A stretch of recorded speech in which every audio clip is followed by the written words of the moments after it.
Mi sono accorto per caso, vedendo nei vetri il riflesso dei lampeggianti dell'ambulanza e sono uscito a vedere, insomma, preso un po' anche della curiosità, insomma, per capire se avevo bisogno di qualcosa, però c'era già l'ambulanza e sono rimasti fermi un 15 minuti per poi partire a comunque sirene spiegate. Si vedeva che stavano facendo il massaggio cardiaco. Una manovra disperata, poi il trasporto al vicino ospedale di Treviso dove Serena Gambarotto, 33 anni, è morta dopo diverse ore di agonia. Troppo gravi le ferite riportate nell'impatto con un furgoncino da un uomo che poi si è dato alla fuga, un pirata della strada che però è stato individuato dai carabinieri già nella tarda mattinata. Si tratta di un 60enne italiano residente nel Trevigiano che ora dovrà rispondere di omicidio stradale e omissione di soccorso.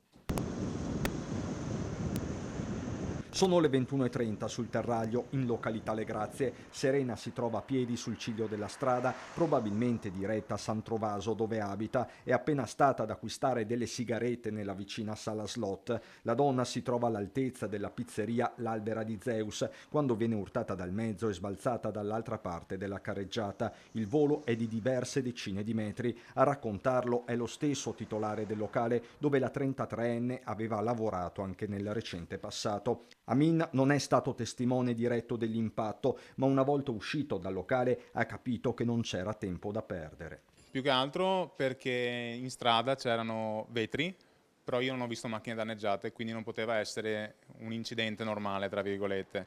Abbiamo provato a guardare con il nostro circuito di telecamere, però oltre a vedere l'ombra del furgone che passava, non abbiamo visto più di tanto. Mentre con quelle della sala slot sono riusciti comunque a rintracciarlo in maniera più tempestiva. La donna avrebbe iniziato di lì a poco il turno di lavoro all'Aglicoyote, locale in zona Iperlando, dove nelle scorse ore è sceso il gelo, ma a essere scossa è l'intera comunità. Dispiace infinitamente per quanto è successo, non si può morire così a 33 anni, afferma il sindaco di Preganziol Paolo Galeano, che parla di una tragedia ingiustificabile, ringraziando carabinieri e polizia locale. Una cosa però al momento sembra certa.